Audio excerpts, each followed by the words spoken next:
Look at the red carpet right now. President Trump set to arrive at the Kennedy Center any moment. Right now, he'll be the first president to host the honors gala. I'm doing it because I think it's very important that we all get out and do something, and make a difference. It's tremendous. We have such wonderful people. Actor Sylvester Stallone, the band Kiss, Michael Crawford of Phantom of the Opera fame, and the music superstar behind the song I Will Survive, Gloria Gaynor, among those receiving recognition. And relief is on the way. That's the message from the White House as President Trump prepares to hit the road and promote his economic agenda.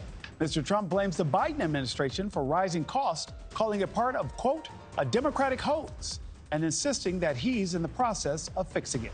But most Americans not so sure. Their approval of the president's handling of the economy on a steady decline. We've got a preview on the commander-in-chief's visit to one of the biggest swing states in the nation. No doubt, affordability will be on the ballot in 2026. And Secretary of War Pete Hegseth defending strikes on alleged drug boats in the Caribbean and praising President Trump for rebuilding America's military power. The War Department is the sword and the shield of peace through strength. We are the Strength Department, and we stand ready to wield that sword as President Trump directs. Good evening, and thank you so much for joining us for NewsNation Live. I'm Nick Smith. A star-studded event tonight in D.C. as the president gears up to host the annual Kennedy Center Honors, where big names like Kiss and Gloria Gaynor will be celebrated. The Hill's Judy Kurtz live on the red carpet right now. And Judy, it looks like I see Secretary Sean Duffy right behind you. Yeah, I'm going to see if I can snag him there, Nick. I don't know. He's talking to some other outlets. We'll see if we can get him in just a sec. The red carpet going strong, though, here. It's starting to wrap up, dwindle down a little bit just as we get closer. We're moments away now from the ceremony itself starting. And as you mentioned, President Trump taking a turn as host of the Kennedy Center Honors, certainly a first for a president. Hey, Secretary Duffy, how are you? We're live on NewsNation. Wonderful. Hey, NewsNation. Why was it important for you to be here tonight at Kennedy Center Honors? I'm looking forward to a great show. The president is the most amazing producer, and so I can't wait to see what's going to happen here. Also, I want to see Kiss as well. Never seen them live, so I'm looking forward to an exciting night. By the way, I've never been here before. This is my first time. Well, actually, I was here 2 days ago for the FIFA draw, but the first time for an event like this. So breaking news, Secretary Duffy is a big Kiss fan, is that right? He is tonight. He is tonight, right? And President Trump is taking a turn as host, appearing on stage tonight. What can we expect from the president, you think? I think that you can see he's funny, right? He loves art. He loves music. If you go to any of his clubs or if you go to the White House, he has his iPad out and he controls the playlist. So because you have a president who loves music, that actually has put time and attention into the Kennedy Center, I think, I don't know what we're going to see, but I think it's going to be great for President Trump. What would you say to critics who might argue that the president should have more pressing issues to tend to hosting the honors tonight? So really, right, Donald Trump doesn't focus on pressing issues. I think the complaint from the left has been he focuses on too many pressing issues. They want him to slow down, to do less, to focus on less. The president, I think, sleeps 4 hours a night. He calls me at 11:30 at night or 7:30 in the morning. He doesn't stop. And so to take a moment and celebrate the arts, to celebrate America, I think is a beautiful thing. And if we had more presidents who paid more attention, maybe we would have more money from Congress to make sure this is a center that doesn't need massive investment. Or you saw that he brought in record outside contributions for the Kennedy Center. That's a wonderful thing. And again, the left should love that, but still, no matter what he does, they find a pathway and an avenue to criticize him. And I think leave those criticisms for politics, but tonight, let it go. Let's just celebrate the night. Can music bring Americans together? This very divided country we live in. Can Kiss do that? Can George Strait do that? Gloria Gaynor? Listen, I think music does bring people together. By the way, when we travel, I'm transportation, right? Music is part of what we do. You get in the car, you turn on the radio, you put in, you plug in your phone, or you Bluetooth your phone, whatever. But it's a huge part of what we do. Or on your airplane, you put on your headphones. So travel and music and travel and politics, I think, are beautiful things. We'll let you get to the show. The president's going to take the stage pretty soon. Secretary Duffy, thank you so much.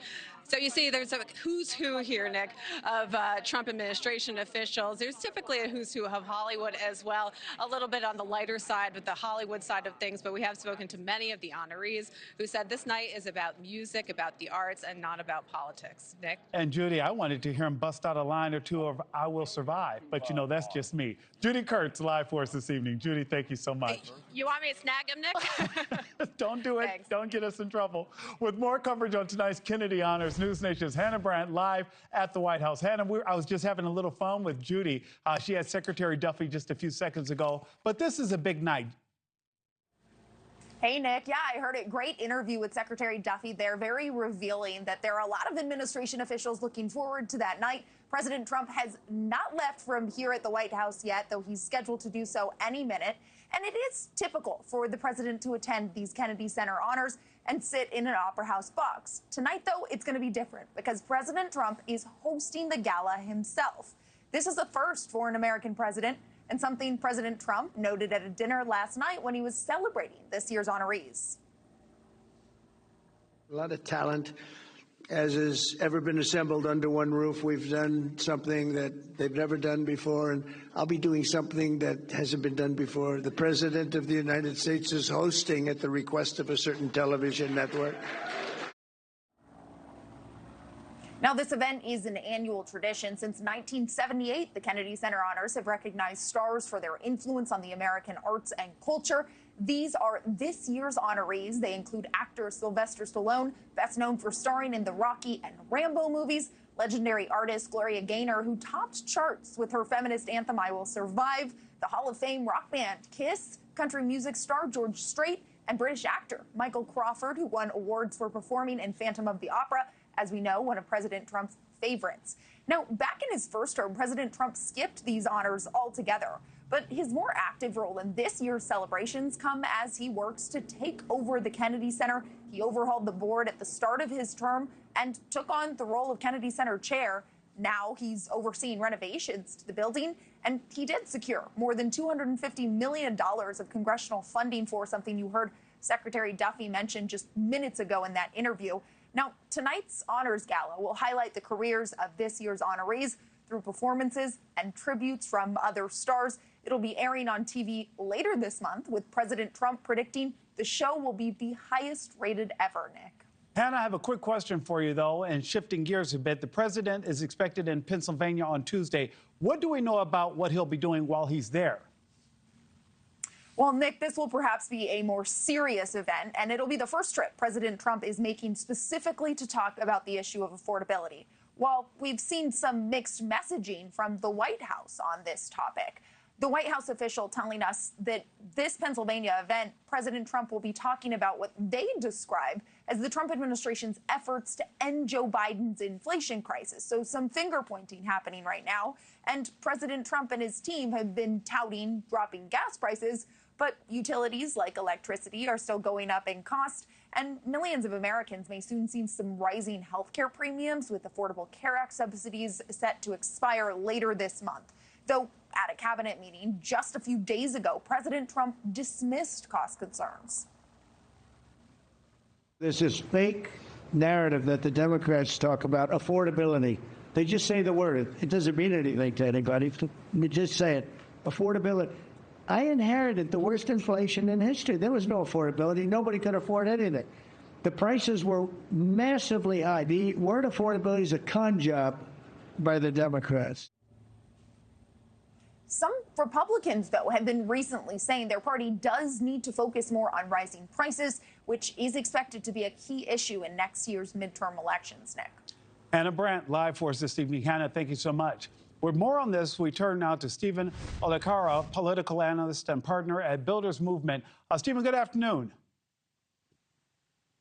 Let's start with tonight's Kennedy Honors. Thank you for having me. Hey, we're glad to have you here. I know that you're watching to see when the president comes on and all that good stuff, like most Americans are right now. I do want to talk about these honors tonight. President Trump should be there any second, and we will be the first to see the U.S. president to host this type of event. But this comes as his approval ratings dip below 50%.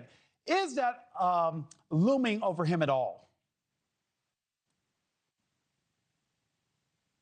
It certainly is, because when you start to have approval ratings that are below 40, which he's hovering around right now, and in recent weeks he sometimes has even gone under 40, that signals a very weak position going into the midterms. And that is because the core issue that he ran on, the economy and reducing inflation, is not feeling right to voters. Voters right now are still feeling like affordability is a challenge. That's why now Democrats have now really shifted to this affordability agenda.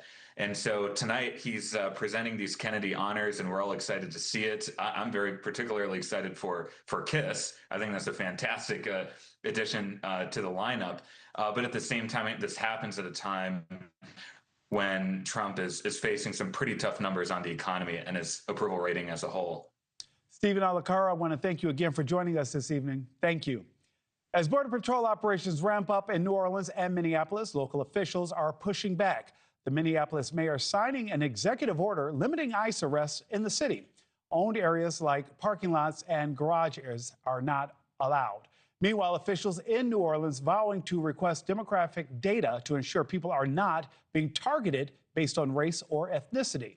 Joining me now is Terrell County, Texas Sheriff Thad Cleveland. He's a 26-year veteran with Border Patrol and a friend of the show. Good afternoon. How are you doing, Sheriff? Howdy, Nick. Great to be on with you this evening. Good to have you here. We've had this conversation before. Let's talk about New Orleans. What do you make of the mayor-elect requesting demographics data? What will that actually accomplish? You know, Nick, and they can make any request they want, and it'll be up to DHS to decide if they want to, provide some of that information. But look, when it comes to immigration authority, that lies solely in the responsibility of U.S. government. The state and local agencies don't have any jurisdiction in that, and the federal agents will go out there and carry out, the Immigration Nationality Act and find those who are here illegally. Sheriff Cleveland, Louisiana Governor Jeff Landry welcomed Border Patrol into the state. How does the conflicting views of the governor versus the mayor-elect of New Orleans play into what we see on the ground? Because that has to be confusing for the people who actually live there. You know, Nick, and that would be my exact thought. You know, you have people that live and reside in, whether it's New Orleans or the outer suburbs, and it leaves them, kind of confused and conflicted on really what's going on and what the message is and what's right or wrong. But I'll tell you, more importantly, it's the rhetoric that we hear from the liberal media, from even our federal, state, and local government officials that continue to inflame the issue and make the violence that's happened normal. They've normalized the violence. They've normalized the attacks against Border Patrol and ICE, and we really need to get away from that. Like you said, we've been talking about this for a long time, and that's really what incites all the hate and discontent. And I guess, Sheriff Cleveland, the obvious question is, what made this a us versus them? If the goal is to make communities safer, where is the disconnect that message is not getting through? Who bears responsibility for articulating the message and the agenda? You know, Nick, so again, another great point that you make there, because again, we've done these immigration operations all throughout the United States for decades under both Republican and Democrat administrations, whether it was President Obama or Clinton or President Trump and President Bush. So again, these things have taken place. Right now, I think because these communities are against what President Trump stands for, which is the rule of law, they're pushing back a lot more. They're sending out that rhetoric, and that's where I believe much of the frustration, confusion, and just the violence is coming from. It's coming from that rhetoric. And we've had this conversation before. If you don't like the law, which you are perfectly within your rights to do, that's where you push your elected official to change it and fight for change there. Here's Border Czar Tom Homan on reasonable suspicion and if agents are targeting people based on looks. Let's listen. No, their appearance alone can't raise reasonable suspicion. It's articulable facts, a lot of different facts taken into consideration. And the Supreme Court just backed the Trump administration up on this. I know a lot of the media says, oh, the Supreme Court just justified racial profiling. That's not what the Supreme Court said. Supreme Court said they agree with the way these operations are being conducted because the standard of reasonable suspicion is being used by both ICE and the Border Patrol in the interior operations. Sheriff Cleveland, you've been on the ground. You know how this works. When using reasonable suspicion, what factors go into Border Patrol making an arrest? You know, Nick, it's a whole host of things. And I used to be a law instructor at the U.S. Border Patrol Academy. So it's when you first encounter somebody, it may be, they may look away from you right away. They may use body language to avoid, you know, any sort of acknowledgement of you. Tom is exactly right. And when we talk about the color of people's skin, Nick, it couldn't be further from the truth, because, again, under the Biden administration, when he let millions of people come into the country, it wasn't just people from Mexico or Central America. It was over 160 countries, people with white skin, black skin, brown skin, you name it, cross this U.S.-Mexico border. So again, it's all those things that we can articulate, as Tom said, that makes us think that, hey, someone's either trying to avoid us, something's not right, and then we go from there. Sheriff Cleveland, I want to thank you again for joining us this evening. Thank you, Nick. God bless you. The same to you, sir. Winter weather moving across the country today. The Pacific Northwest soaked by storms, while the Southeast gets hit by freezing fog. And the Midwest getting hit with more snow after storms pummeled Iowa overnight, dropping nearly half a foot in some of those areas. Chicago could also see another inch of snow before the end of the day. Officials warning that slick roads could cause trouble for travelers and are urging them to be on high alert. Right now, questions swirling around the death of an 18-year-old girl on a cruise ship. A family custody hearing is revealing more details about how she may have died. And a bombshell arrest rocking the decades-long cold case that investigators say could be linked to the Gilgo Beach murders. We'll explain after the break. And we are watching for President Trump to arrive at the Kennedy Center, where he will host tonight's festivities.